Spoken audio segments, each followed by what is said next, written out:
Good morning, everybody. I'm extremely thankful to the previous session speakers and moderators for handing it over to us on time. So welcome. Today we will be discussing a few cases on corneal emergencies, which are which all of us are likely to face on a day-to-day basis, and hopefully each one of us will get some takeaway points from each of these cases. And with that, without much delay, I would like to invite Dr. Nina Chris Williams. She's here. Yeah. She's a consultant at Chaitanya Cochin. We'll start with her case on corneal tear. You can be here. Nina, over to you. Good afternoon. At the outset, I would like to thank Dr. Vinay for giving me this opportunity. My first case is a 32-year-old male with history of injury to his left eye with an iron mesh. On examination, patient was systemically stable. Best corrected visual acuity was 6 in the right eye and 6.9 in the left eye. As you can see, the left eye had a 3.5 millimeter full thickness tear extending from the temporal limbus towards the center. Anterior chamber was centrally deep and peripherally slightly shallow, and Seidl's test was positive. Lens was clear and undilated fundus examination was normal. So this case, after giving prophylactic injection Ciplox and injection TT, this patient was posted for surgery, and 4 interrupted sutures were put, and post-operatively patient was started on topical steroids and antibiotics. Coming to my next case, 45-year-old male with history of injury to his right eye with an iron rod. Patient was systemically stable on examination, and right eye vision was hand movements and left eye was 6.6. And the schematic diagram, as you can see, is a full thickness limbus to limbus tear in inverted S-shaped manner with adjacent corneal edema. AC was flat and there was iris prolapse, and there was anterior capsule rupture too. As fundus view was not there, a gentle B scan was done and there was no RD. This patient was again managed with minimal peribulbar block with interrupted sutures, and intracameral injection was also given, and post-operatively patient was started on topical steroids and antibiotics. Over to the discussion. Okay, so to summarize on the cases, the first case was a simple case. The decision is whether to suture or not to suture. So what were the points here that told you, yes, we have to suture this? The highlight. In this case, as you can, the first slit lamp clue was anterior chamber was slightly shallow, and on Seidl's test, it was positive. So that is one reason to do a suturing. And on the other side, what would be the other prophylaxis and imaging techniques? So pre-operatively, always it is better give an injection antibiotic prophylaxis along with TT injection because the patient was an iron mesh injury. And it is better to do a CT scan to rule out any intraocular foreign body prior to the surgery. And as the fundus was visible in this case, we didn't have to do a gentle B scan to rule out an IOFB. And on table, in this case, you could give a peribulbar block. And since the ACA was formed, you could do the sutures without putting in much visco also. And after the case, an intracameral injection was given. And in this case, we had started steroids on the second day and not the first day because we were suspecting chances of infiltrate. So we started on antibiotics on the first day. And when you suture this kind of patients, like any technique would you employ with regard to the length of the suture, the gap between the suture? Yes. Since this injury is in the periphery, usually we take long bites in the periphery. And as you move towards the center, the bites have to be shorter in length. This to maintain the corneal contour. And the idea behind making it shorter would be to? One is to reduce the scar formation in the center and also to maintain the center steepening. And the sutures would bring in any kind of refractive errors post-operatively? Yes, as sutures cause astigmatism, post-op you have to either give glasses to the patient or if it can be managed with a contact lens, it can also be tried. Okay. Any doubts? One small question. In the first case where you have a very small tear in the periphery, I mean, you decide based on Seidl's. Yeah. Now the question is, how will we do a proper sedals in these cases? Sedals. You have the sedals photo you have. Yes, yes, sir. So this is a picture of sedals. You have to initially stain the cornea with 2% fluorescein, and you have to observe a dilution of the fluorescein. So in some cases, initially there will not be dilution, so you can give us small, mild pressure to see if there is dilution of the fluorescein. After applying paracaine. Sir. After applying paracaine, you have Yes, to after press on the paracaine, yes. cornea. Okay. Any other doubts for that topic? For small corneal tears? Can we? If you have time, I just one point. You told about injection tetanus toxoid, no? Yes. Yeah. So I think if the patient is fully immunized, you can give a booster dose. Yeah. But actually, we are doing it only for the legal purpose. Yes. If at all it has to work, you have to give a immunoglobulin. Yeah. Tet globe you have to Yeah, give. yeah. Exactly. 250 international units. It's not very expensive also. Yeah. Exactly. Now we'll go to the second case. That's a little more complicated. Yeah, Yes, okay. just- So just to mention few things regarding the suturing techniques. In the first case, since it's a perpendicular tear, you can it has to be equidistant from both the ends, from the main wound. And if you're suspecting a bevel tear, then it has to be equidistant from the posterior end of the tear. Yeah. And like earlier, it was mentioned, the length in the periphery has to be longer compared to the length in the center. Very. So case The 2. case 2 is now definitely there is no doubt that we have to suture or not. We have to Yes. go ahead and suture. Now on that's all taken up. And now with regard to the anesthesia in this case, Yeah. we have done a peribulbar block. Yes. What would be the problems here if a peribulbar block was done? Would Yeah. we have preferred a GA here? What's your call on that? Yes, in this case, since it was a full thickness limbus to limbus tear, ideally you could do it under general anesthesia, but I had given a minimal 3 ml block and done, Okay. so it was okay. It was managed well in this case. The case has been managed well anyway. And the next thing would be, would it be easy for you to get a good AC maintained here? What were your plans? How did Yeah. you suture it about? So ideally in this case, since it involves a limbus, it's better to put a limbal suture initially to maintain the corneal structure.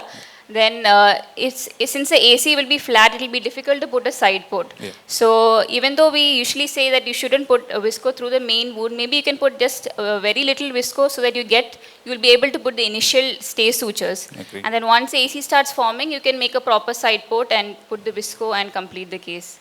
And should you be looking for something more than just the cornea because such a big wound? Yeah. One is look for lens matter in the AC. And rule out if there's any foreign body in the angles also, if you will be able to remove The foreign scleral body. end? Yes, and in this case, you have to do a peritomy. Peritomy was done and there was no scleral tear. Yeah. So Because we had just sutured the conduit. Since it's a limbus to limbus, you have to explore the sclera also. Maybe Yes. under the conjunctiva there is a scleral tear also, so you have to explore under Yeah. the conjunctiva. So with that, any further on post-operatively, Yeah. anything to be taken care of? Injection, you can give a steroid injection post-op as a prophylaxis for systemic ophthalmia. And in this case, there was no infiltrate, so we started on high-dose steroids in the first day itself. And this is a case where there's a high chance of scarring because it was involving the visual axis. So visual rehabilitation could be done with a scleral contact lens, and later on maybe you can post the patient for optical KP also. Oh, So 2 more basically, minutes. for me, the two most important point for a bad case like this is always, when you start suturing, try to get your anatomical orientation correct, and there is no other structure other than limbus which will give you that. So that is the idea of, putting the first suture at the limbus to get it oriented. Then you follow the contour of the tear to correct it. Okay, and then of course, generally GA is preferred. I just wanted to ask one question, but I think time is up. Yes, sir. Like, what would be the protocol if there is any lens injury in this? Lens injury, if the lens matter is in the AC, it has to be removed. Otherwise, if you think that the lens is, there's no lens matter in the AC, you can suture the case and post the case. Once inflammation reduces, you can post after 2 weeks and remove the lens. Sometimes you see that there may be a lens capsule must be maybe injured, but you don't see fluffy matter in the AC. Yeah. So in that case, you may leave it for a Yeah, later. we'll leave it later. And Thank you. good Thank you. presentation, Nina. Good. Thank you. So, thanks for that, wonderful cases. I think now we will go to the next one. Dr. Sanjana is here. I think we'll be changing the order a little because of, clash of speakers between other sessions. No, Sanjana has not yet come. Anjana? No. In that case, Dr. Subranjani, probably we can start your case.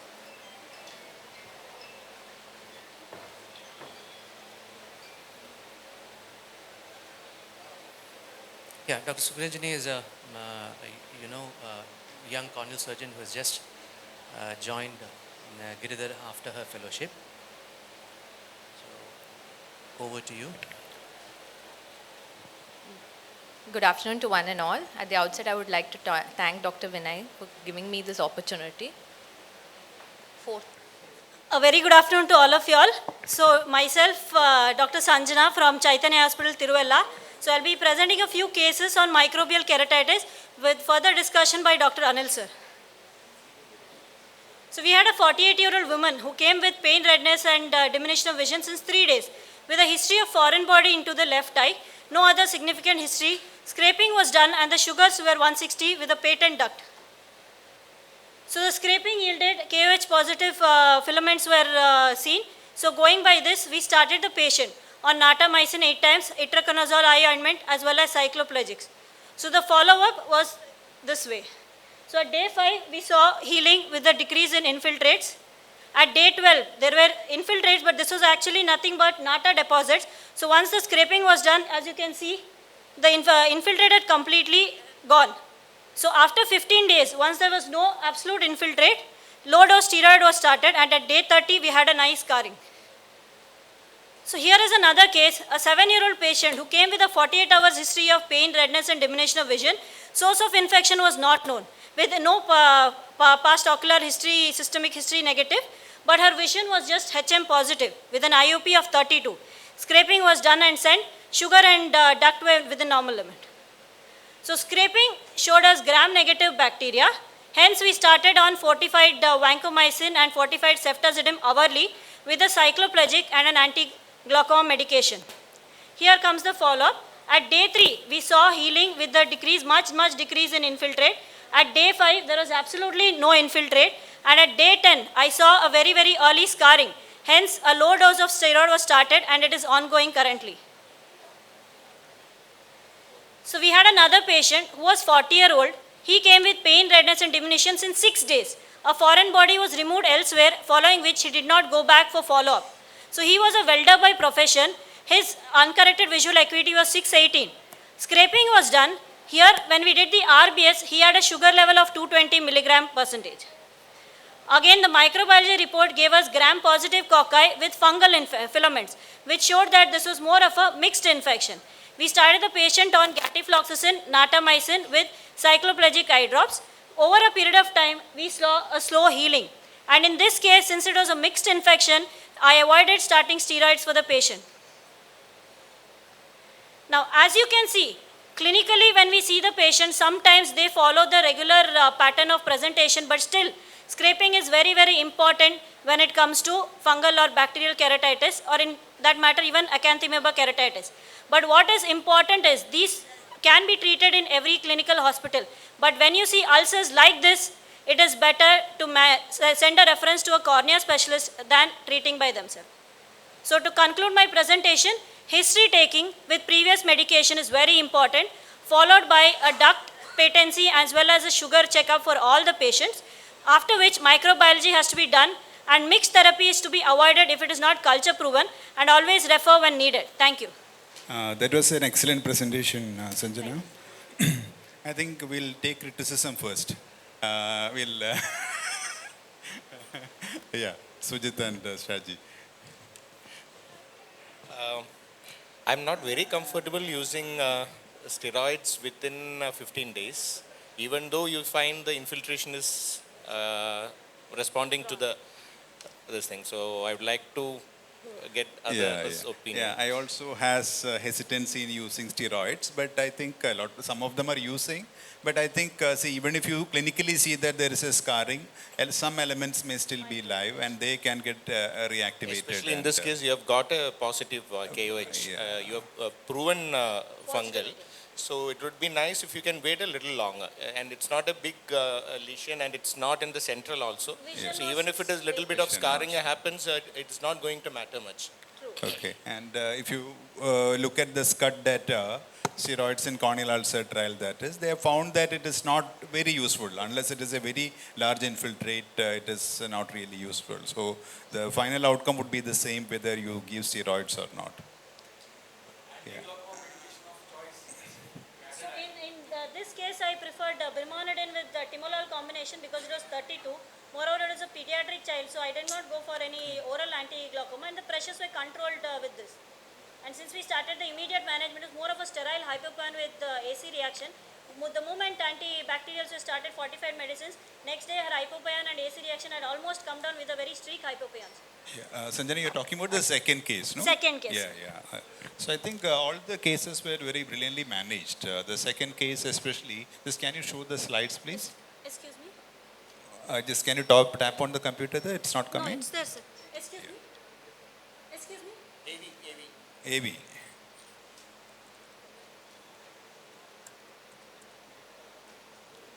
Yeah, so this sort of ulcer, once it presents to you, it can be quite the child will be crying and wailing. The parents would be very tense. You are also tense because it's an infiltrate right in the center. And the worst outcomes are can go for perforation, can go for endophthalmitis, all these things will come into your mind. But you have to basically take a scraping in such a case.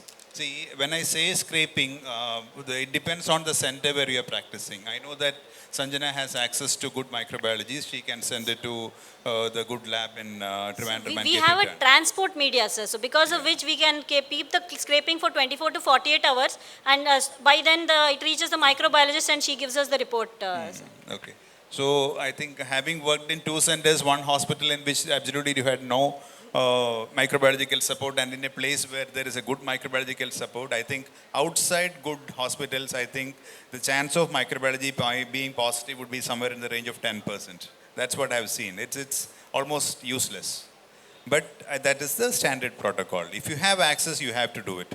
I think it's very important to realize that when you have a corneal infiltrate what you see clinically is a sum total of a lot of things. It's not just the organisms, the amount of the PMN, neutrophils, and inflammatory reaction that is coming. So that combination gives you a particular character to the infiltrate. So if you have used NSAIDs, you have used some other agent before, that characteristic thing will not be there. So if it's a virgin infiltrate, maybe you can depend more on the clinical science. But if it is if it is one in which some treatment has been given, the clinical picture would definitely be different. So that is one very important point. I think in this patient, how long was the follow-up? This follow-up was almost for 30-40 days. 1 month. Yeah, this is the mixed infection you're talking This was a about. mixed one. Mixed He had infection. a So, foreign body removed somewhere. He was Yeah. uncontrolled diabetic. Okay. So these were the two factors. okay, so this mixed infection, even though if you look at the prevalence, it is, I think, 3 or 5%. I think in the last maybe 10 years, it has increased more, but it never more than 10%. So mixed infection should be low on the list, but it is more likely to be either bacterial or fungal. But mixed infection can also be there, especially in compromised surfaces. So if you get a report, obviously you have to start the medications, and it's very important to follow it up, See how beautifully it has healed. And actually this healing, most of the scar actually will disappear over a period of 6 months to 1 year. Yes. Yeah. Yeah. Yeah, again, wonderful cases. So basically, I would say that the messages which we would like to, go across is that infiltrate whatever it is. If you have the facility, do scraping. Consider all corneal infiltrates as infective. If the facility is not there, probably in a presentation like this, infiltrate right at the center of the cornea, these patients have to go to a center where there is a facility for microbiology workup. Peripheral infiltrates, probably yes. You can try a course of antibiotics. But the importance is in reassessing the patient. Don't give antibiotics and ask the patient to come back after a week or two. Okay, call them in 24 to 48 hours, reassess. If you feel with the medications which you have given, there is a response, you can continue. But again, with close follow-up. And what has to be understood is that we still don't know what is causing it, but whatever is, it is responding. So close follow-up till it heals well. And in cases like that, never ever start steroids. Okay. Steroids, probably in cases where you know what is causing the, infection. Okay. You know for sure the medicines you are giving is bacteria bactericidal. Okay. And there is a good response to the medicines which you have given. Then probably to reduce the scarring, you can give steroids. Fungal, other unknown causes, acanthamoeba, probably it is absolutely contraindicated. Thank you, Sanjana. Thank you. Just one point, Sanjana. Are you all using NCT regularly for an infected open ulcer like this? I am not using. Digital.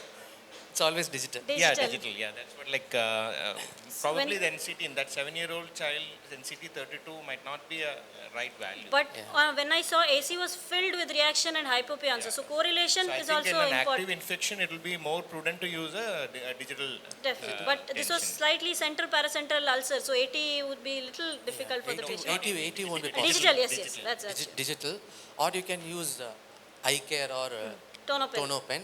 but throw away the sleeve and the Yeah. eye care's tip. Don't reuse it.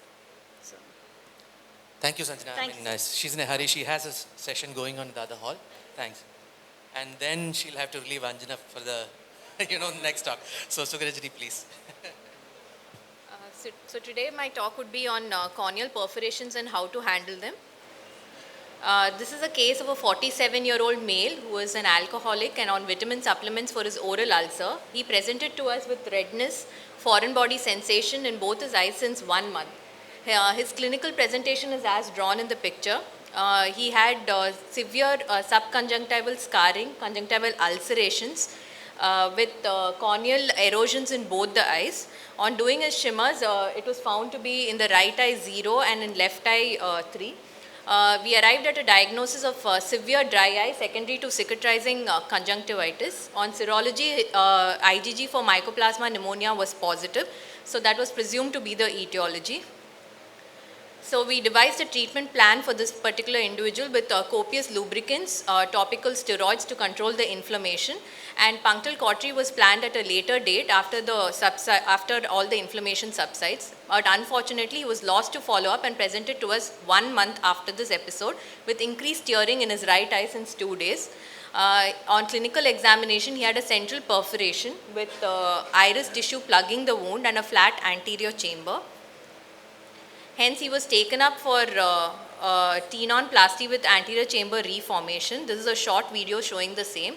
The chemosis actually helped us in nicking the conjunctiva easily, and the conjunctiva overlying was removed and the white tenons was separated, and a small tissue was then extracted and placed on the surgical field, and the wound was then debrided with a blade and cleared with the spears, and the tenons was then placed in a multi-layer fashion and then trimmed to the exact size and fixed with a fibrin glue first.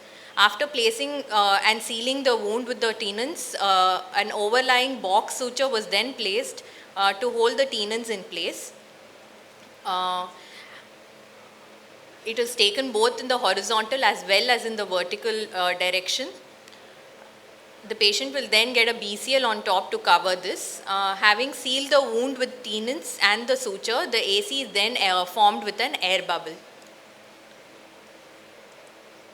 This is the post-op day 1 picture, which shows the tenons patch graft in situ with the overlying box sutures, and as we can see that the anterior chamber is formed with a gas bubble in situ.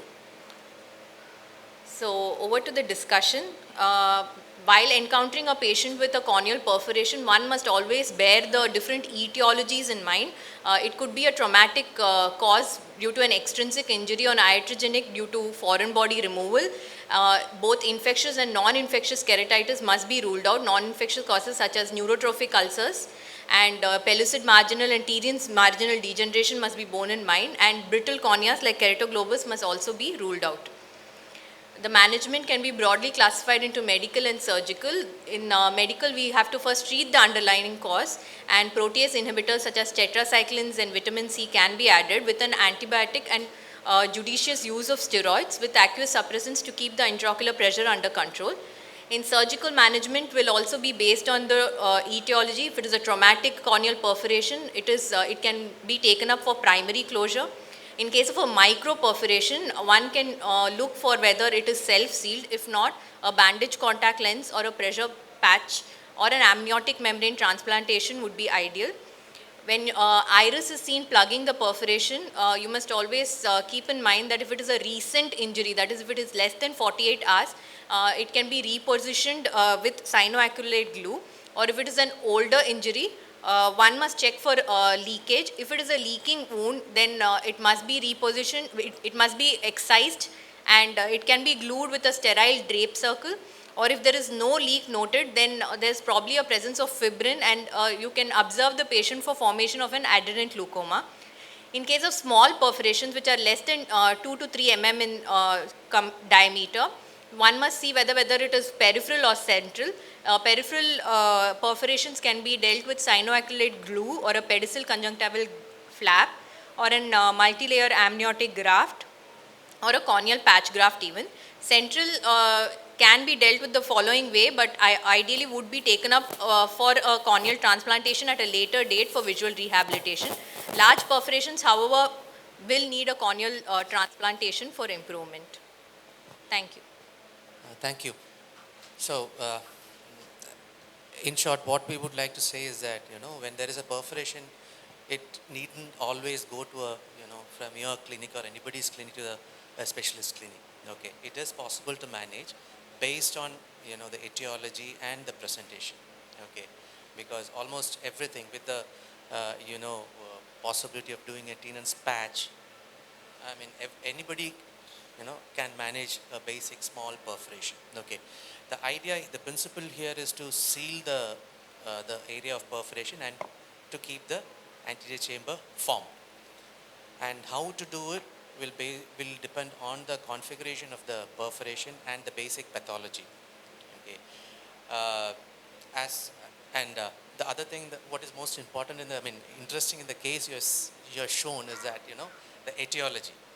All conjunctivitis are not adenoviral and it's not innocuous. Okay, there can be really dangerous ones like this. Okay, this actually is a mycoplasma related problem, mucositis, leading to severe dryness. And the pathology here for perforation most would have been an epithelial defect which would have progressed, persistent defect, thinning and perforation.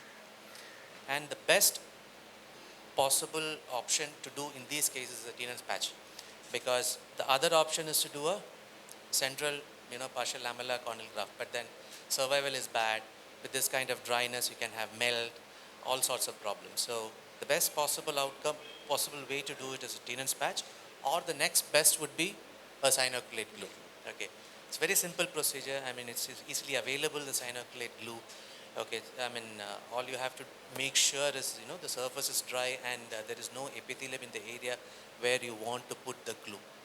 Okay, the drawback which I have felt with the Tenon's patch is that the tensile strength is not as great as cyanoacrylate glue, but the advantage is the biological tissue doesn't invite real inflammation or vascularization, while cyanoacrylate glue does that. And then larger perforations, we have to think about a patch graft corneal. That is in short. It's open for discussion. Yeah, I was wondering whether you could do a tissue adhesive plus bandage contact lens, cyanoacrylate glue.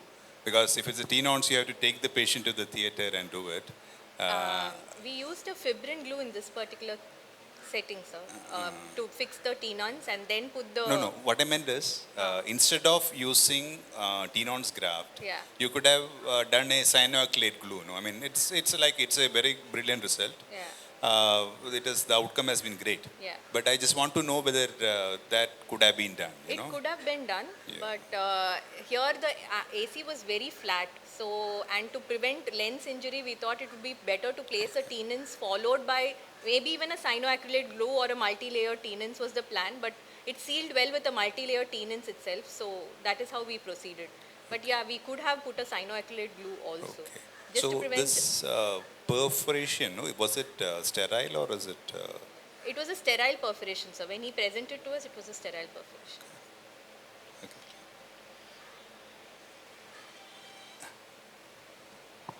Why did you think of mycoplasma in this? Yeah. The clinical presentation. Can we have the slide back, please? The picture. So when we saw this patient, yes, there was significant inflammation, significant cicatrization, scarring, shortening of the fornix, and there were still conjunctival ulcerations in the tarsus. Okay, that is a, doesn't fit into routine conjunctivitis in this patient. History of, 1 month. This was the initial presentation. After this, the patient disappeared. Then came with a melt in a month's time. Does the patient have any other pathology? I mean, systemic, any other issue? No, nothing. He had a history of fever other than that. Nothing. Okay. And the pseudomembrane was also very atypical, not like the usual one. Okay. Have we done a collagen workup? I mean, Sorry, sir? collagen workup, this ANA and stuff like that? Actually, we sent him for the mycoplasma pneumonia and that came back positive. So, and he's been doing well with the tenants and just the lubrication. So, we've continued with that, sir. Yeah. But we need to know how sensitive is this serology IgG is like, can we directly relate it to? Yes. Is it? If mycoplasma IgG or IgM is positive, it has to be mycoplasma. IgG is an acute infection. IgM is usually, once the acute phase is passed. Yeah, I think tenons give very good results. There is no doubt about it. Over a period of time, that white color will disappear. Yes. And that is one great advantage with tenons graft. Yes. So because it's right in the center, it is definitely, for the academic point of view only, I discussed it. I think I would have also preferred to do a tenons graft. Like if the patient is not willing for admission and all that, coming to the theater and all that, then you can do a cyanocolate glue. Thank you. Thank you, sir. Thanks. So, is Dr. Anjana here? Please. So,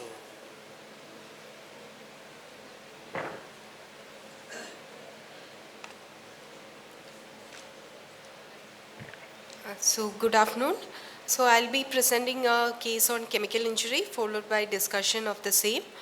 So a 20-year-old male came with acute onset of redness, pain and diminution of vision with a history of accidental fall of tuna particle in the right eye. On examination, the vision was 6/60 with dispersed tuna particle on the lashes. A double eversion was done and fornicial tuna particles was noted and removed. There was perilimbal blanching 270 degrees. There was an epithelial defect from 11 o'clock to 3 o'clock position with stromal edema and DM folds, and the rest was normal. Left eye was normal and within normal limits.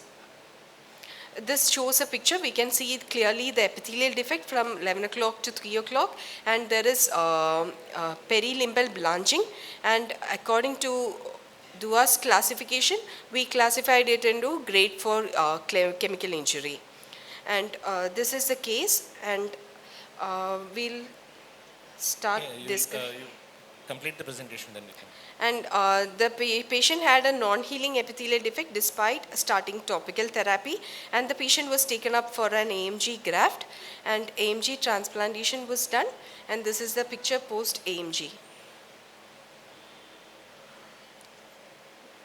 You have any follow-up pictures or? No, I don't have follow-up pictures. Okay, to summarize, it is a case of tuna injury, alkali burns. Acute presentation, patient presenting with a large more than 5 clock hours of epithelial defect and limbal blanching. The question is how to start with in a chemical injury when a patient is presenting to you. You can have chemical injury. When we discuss management of chemical injury, it will be either an acute management or the management of the chronic sequelae. Here we will be concentrating only on the acute management of the chemical injury, patient directly coming to you. So can you have that the principles, yeah. So there's a very good article from Shankar Netralia where they are highlighting certain points which we should not be missed, like I's and E's of chemical injuries. So can you just...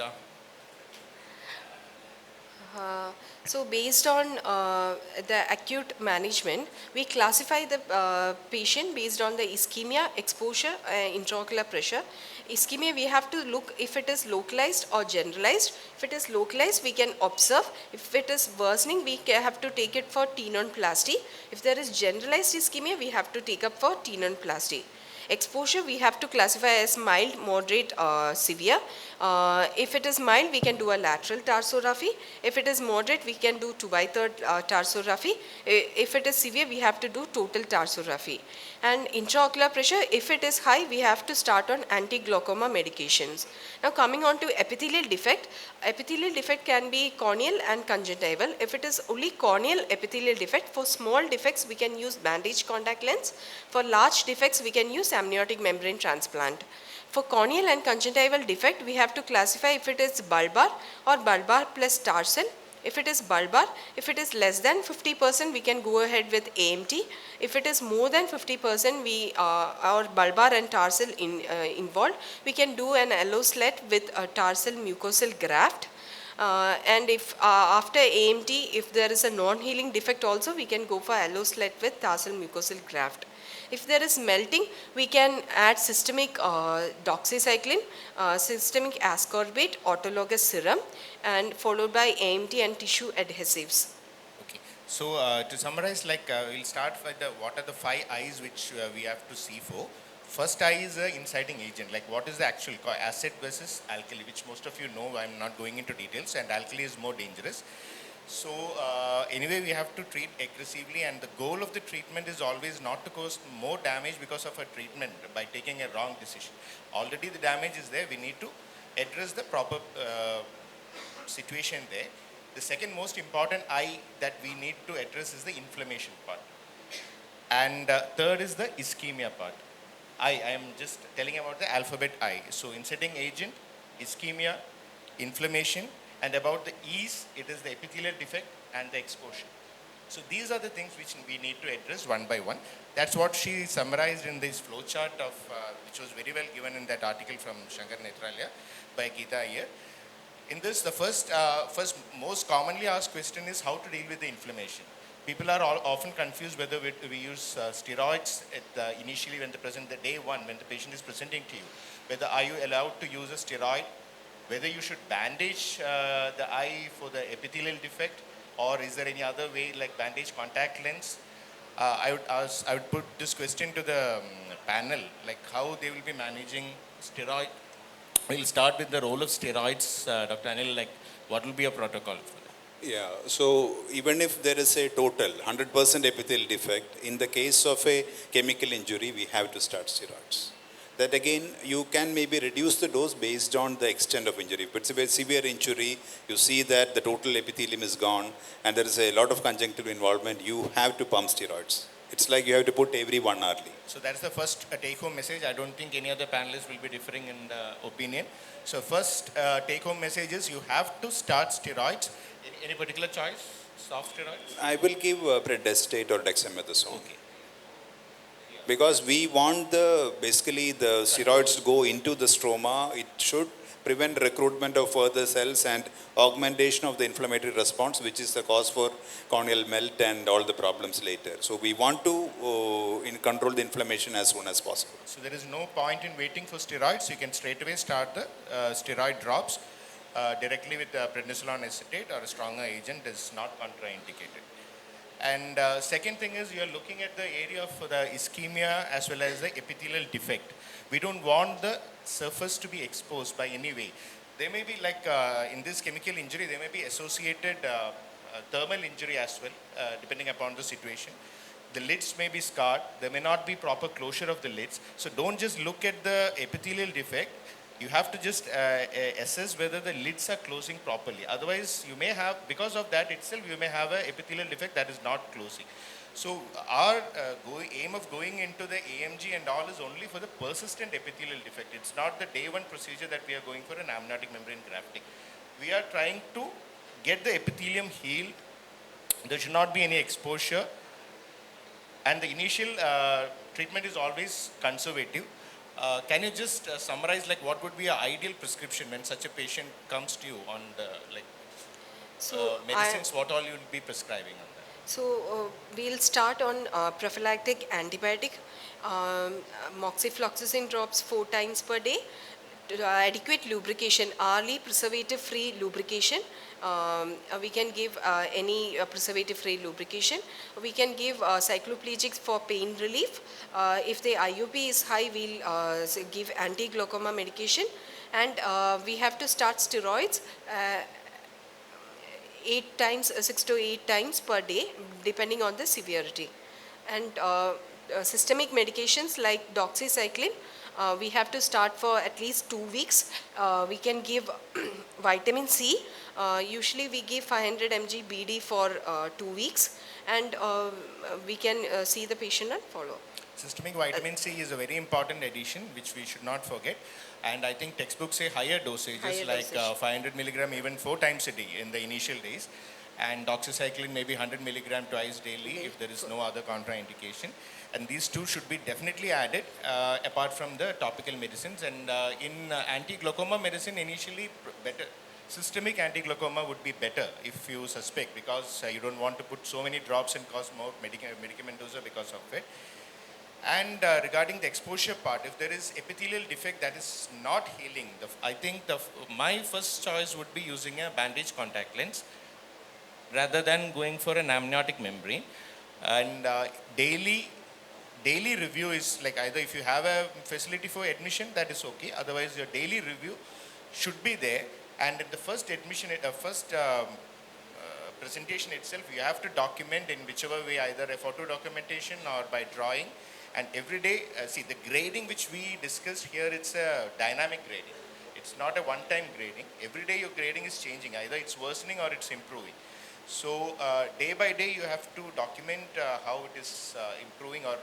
And if you are seeing features of worsening or non-healing epithelial ulcers, that is when we think of doing an amniotic membrane grafting, especially for preventing a melt or a perforation. Any other point to be added? The one small point I have to add here is the epithelial defect is not the corneal epithelial defect alone. Yeah. Okay. What has to be assessed is the defect of the entire ocular surface from the lid margin to the lid margin. Okay. And as much as possible, when you stain, if you're using a fluorescent strip, don't touch the strip on the surface. Okay. Wet it nicely and let the drop fall onto the surface. Okay. Then make sure the patient blinks, see immediately, wait for a few minutes, reassess again. Okay, it might be very difficult to initially to pick up the, the conjunctival defect. It can be limbal, it can be bulbar, it can be in the fornix, or it can be the tarsal conjunctiva. Okay, so, and each of these has to be documented, because as Dr. Sujit said, you're going to see them in 24 to 48 hours, and what you're going to assess is this area. Is this fluorescent positive area reducing or not? Okay. If there is a positive effect, if the area is reducing, then you continue your treatment. Otherwise, you think of intervening. Yeah. Can I add one point? Your time? Yeah. So I think it's very important to give a very good wash. That is the most important thing I feel. Quite often it's very much missed in primary centers and all that. In fact, any person can actually do it. So washing is very important. The end point of washing would be till the pH comes to normalcy. So some of the institutes have this pH paper available. If you don't have, in Amrita, we don't have it in the emergency services. It's okay. You give it for 15-20 minutes minimum. Basically, make sure that all the particles are out and do a double immersion. Make sure absolutely no particulate matter is there in the fornix. Yeah, there is one eye which I missed actually. Thank you for pointing it out. Okay.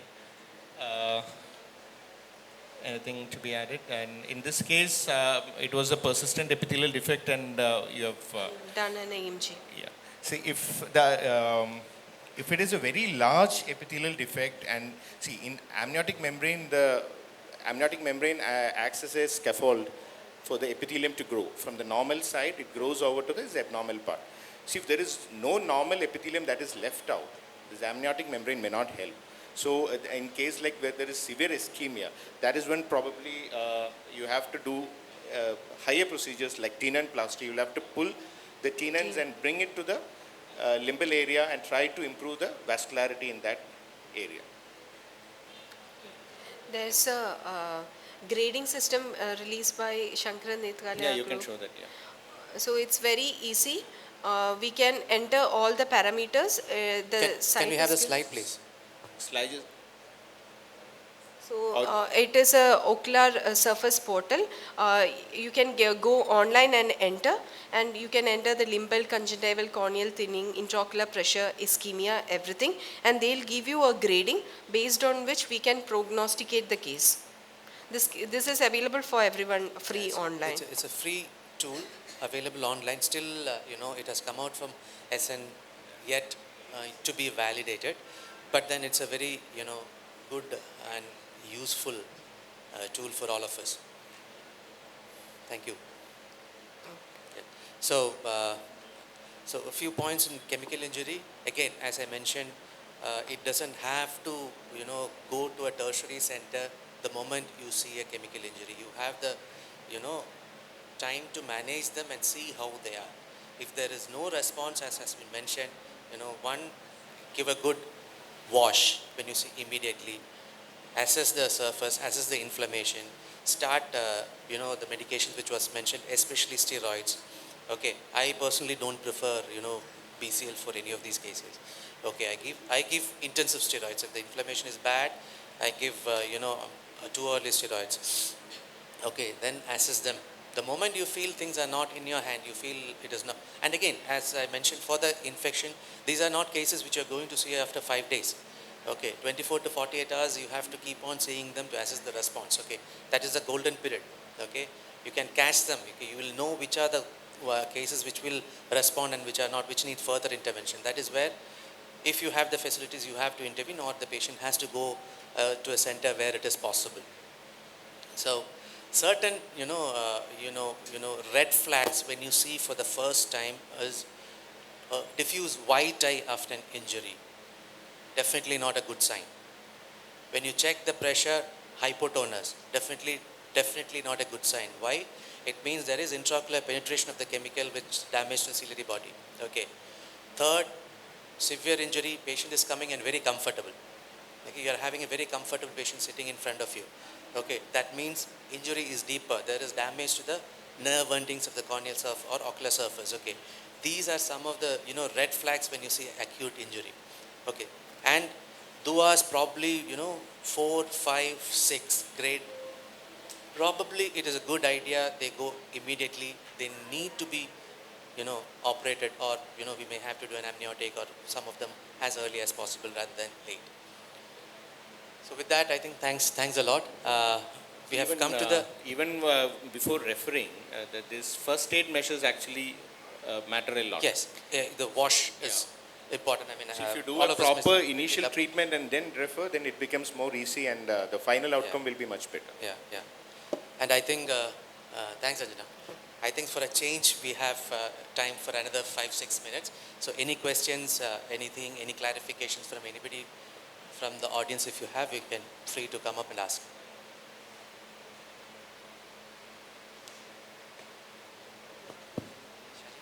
You have anything? Just with regard, just take home messages with regard to the staining. Like we always see people putting 2-3 drops on the strip and then rub over the cornea, over the conjunctiva. Never do that. Just put 1 drop of paraquin or whatever you're using. Preferred is preservative-free Vigamox, but it's practically not possible. So we usually use paraquin, just 1 drop on the strip. Wait. You can see a drop that is accumulating with it because of its capillary action at the tip of the strip. One just drop will start building up. Okay, keep a note and just lower the lid. You can see the fornix there. Just make sure that that drop has been aspirated by the eye. Never rub on the surface because that itself will induce a steam. So just make sure that drop is taken up at the fornix. Never rub on the ocular surface. Yeah, I think it's a good point because some of the optometrists have a habit of doing like a painting brush. They'll do like this. So advise them not to do that, at least in sensitive cases like this. Any role of citrate and all that? I think some of the centers are using it here. Severe injury. In severe injury, in patients whom the treatment or the steroid treatment has to be prolonged for quite long, then citrate, ascorbate, systemic citrate, systemic ascorbate has got a significant role. As a agent to prevent collagenolisis.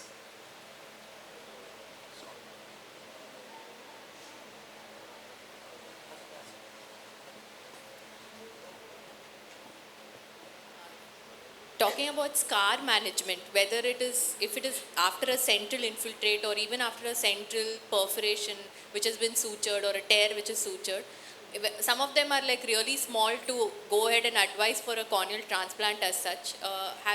Is there anything else that you follow other than contact lens? Anything else? Has steroid really, in your practice, has it really helped, or any laser reduction in scar or anything that else have you tried? Okay. If you look at the genesis of scar formation, if you have an epithelial injury, the keratocytes in the anterior stroma undergoes apoptosis. But deep in the stroma, they will be receptive to the interleukins which can come from the epithelium. So once the epithelium comes in, they will have the interaction, then they will attract more polymorphs, neutrophils, which will actually provoke a significant response, and that is the final thing which results in scarring. So if you have an epithelial cover or epithelial basement membrane within 48 hours, usually, even though there is a myofibroblast activation, it will settle down. But once the myofibroblast goes beyond a certain stage, the epithelium is not like being covered, or if there is an ongoing infection, or for example in a PRK or a PTK in which a lot of keratocytes have been damaged, then you have this myofibroblast formation going into fibroblasts, and that will cause a scar. And then the remodelation and all that happen. But even after the scar formation epithelialization, sometimes some collagen remodeling can occur, especially in kids. I think I generally wait for one year or so before I think of a transplant. PTK can be done, yes, but that will be effective only for the very anterior scar, something around 75 microns or so, not beyond that.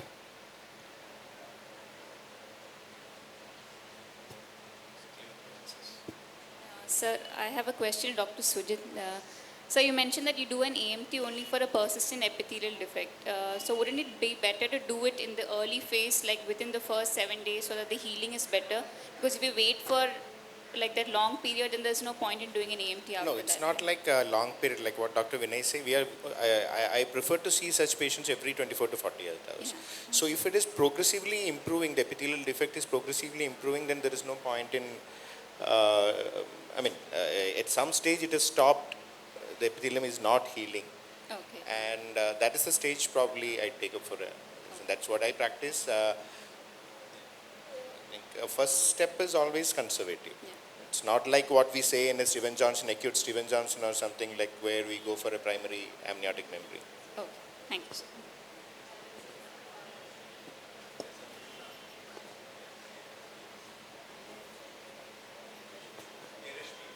Somebody else?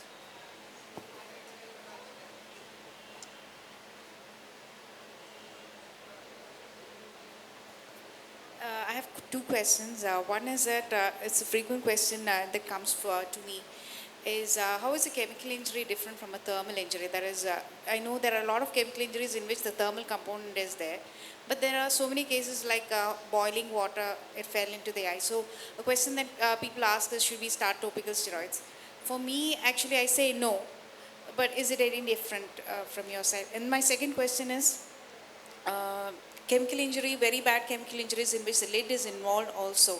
So there will be a lot of dry eyes and all these. So would you advise going for a lid surgery, or could we consider contact lenses of scleral contact lenses and such things? So which would be the option?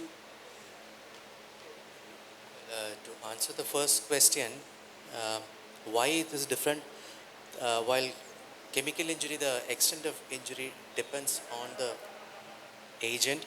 Okay, the depth of penetration is very less in most of them. Okay, unless you have very concentrated agent with a contact time quite significant. While the thermal injury, initially when you see, okay, it might look very innocuous. Okay, but the effect you will know only with time. Okay, there will be progressive involvement of the deeper layers. Okay, so for most of us who manage both, there is practically no difference in managing.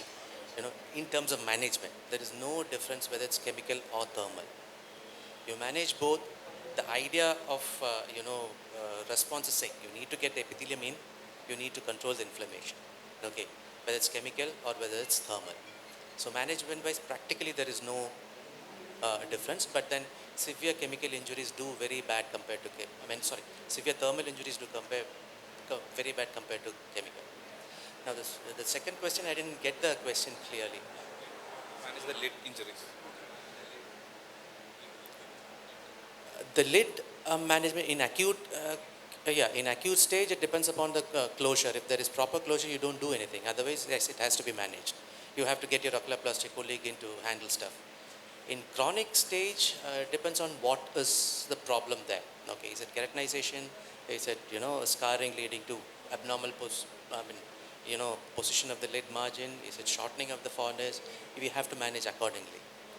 Sir, what I meant was, is there any role for using scleral lenses in these cases Absolutely. when there is a lot of abrading from the lids, like instead of going for a surgical procedure on the lids?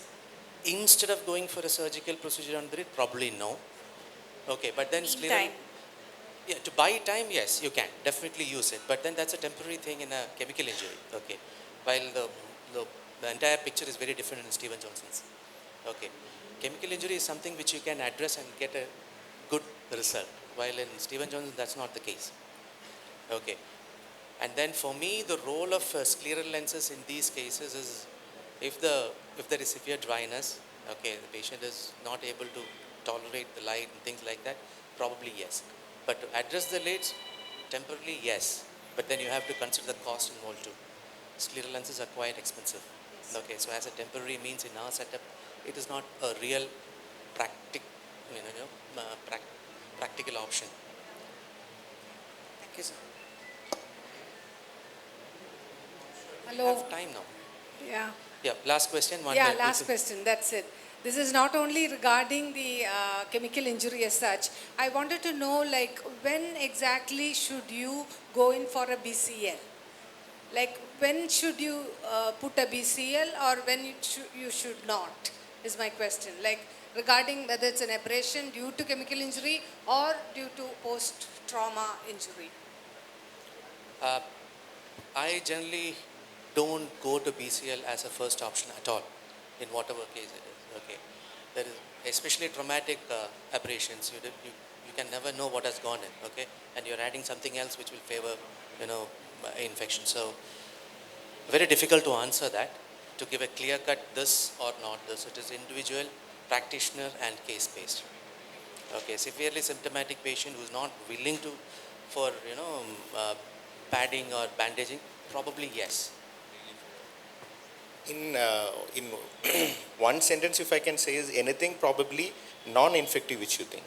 See, if you have any suspicion of infection, you don't go for that. Like what Dr. Vinay told, like if you have a traumatic injury coming day one and if you put a PCL, you don't know if there is any infective element in it. But you are seeing that patient for 2-3 days, probably recurrent corneal erosion, and you know that patient coming again and again, and sometimes it's so frustrating, probably you can start putting a bandage contact lens, which may be very useful in such cases.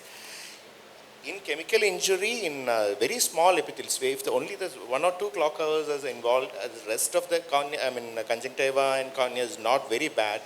I normally do. I think Vinay is not very in favorable of it, but I sometimes, depending upon, again, case to case, it varies. I try bandage contact lens.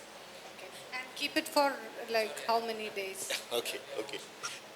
Scientific committee is very strict about timings. No problem. Okay, Yeah, thank you very much. Thank you everyone. Thanks for that wonderful session. All my panelists, people who presented cases and audience. Thank you, sir.